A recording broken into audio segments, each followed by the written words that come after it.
Most often this happens in the legs. People have difficulty walking upstairs, getting up out of a chair, and can even in some instances cause loss of ambulation. So understandably, this is a great cause of concern, and it's something that we're really just learning about.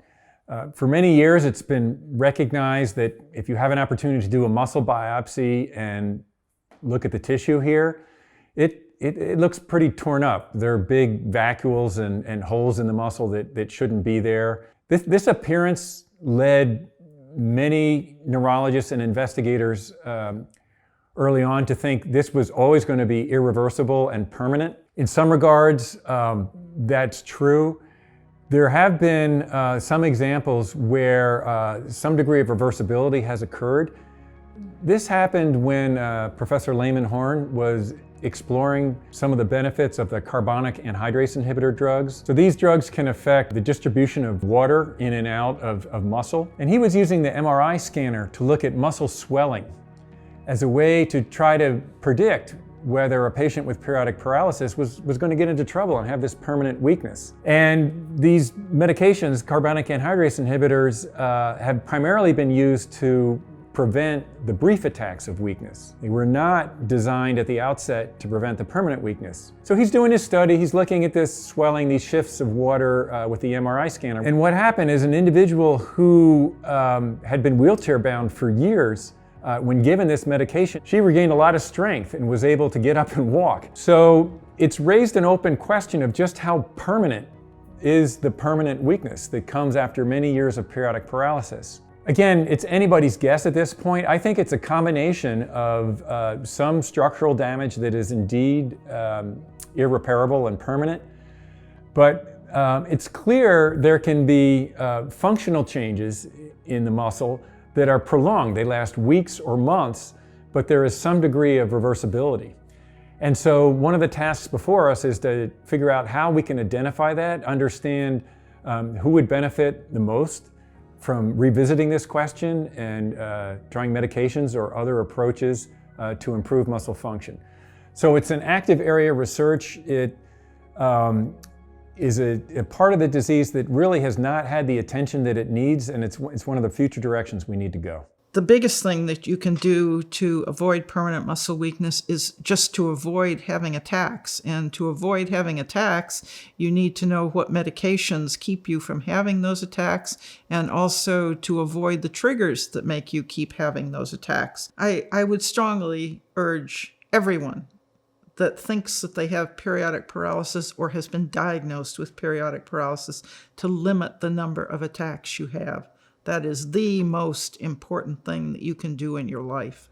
You know, there's great variability in the frequency and severity of the temporary attacks, the transient attacks. So if I happen to have frequent severe ones, am I more likely to have the permanent weakness than someone who only has mild attacks?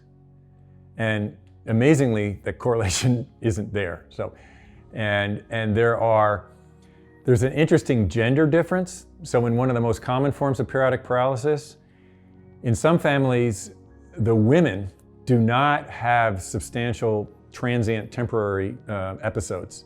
And yet, when they get to be 40, 50 years old, the permanent weakness creeps up and comes in. So there can be a dissociation between the brief attacks, which we know a lot about the science, and the late permanent weakness that we're still trying to figure out. You should do everything you can to minimize the frequency and severity of your transient attacks.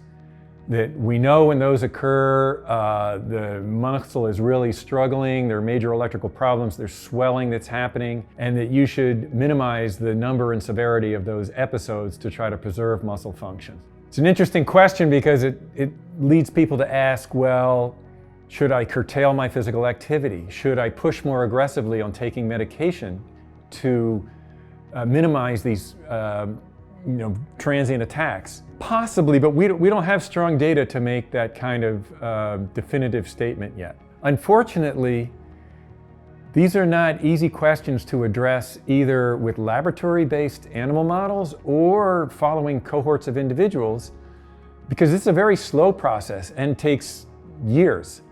That doesn't mean it isn't worth doing it or that we shouldn't, but it just makes it even more difficult. And it's why progress has been lagging in understanding this permanent muscle weakness. Where does it come from? What can we do about it? As contrasted with those brief transient attacks of loss of force.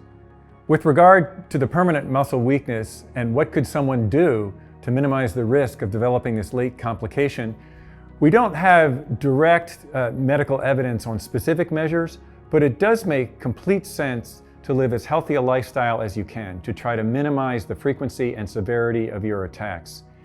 And you're the best person to understand what that involves. And it's important that your family, your employers, and your friends understand that you as an individual know better than anyone else, better than the scientists, better than the doctors, what your triggers are, what helps you feel good, and what enables you to maintain normal muscle strength. And you should follow those and make sure those around you understand this is important to you and support you in your choices. All of us in the medical profession fully support the concept that you should do everything you can to optimize your muscle function and performance while you're young, minimize attacks, because that will most likely increase the odds that you will remain healthy and minimize any late complications from permanent weakness and periodic paralysis.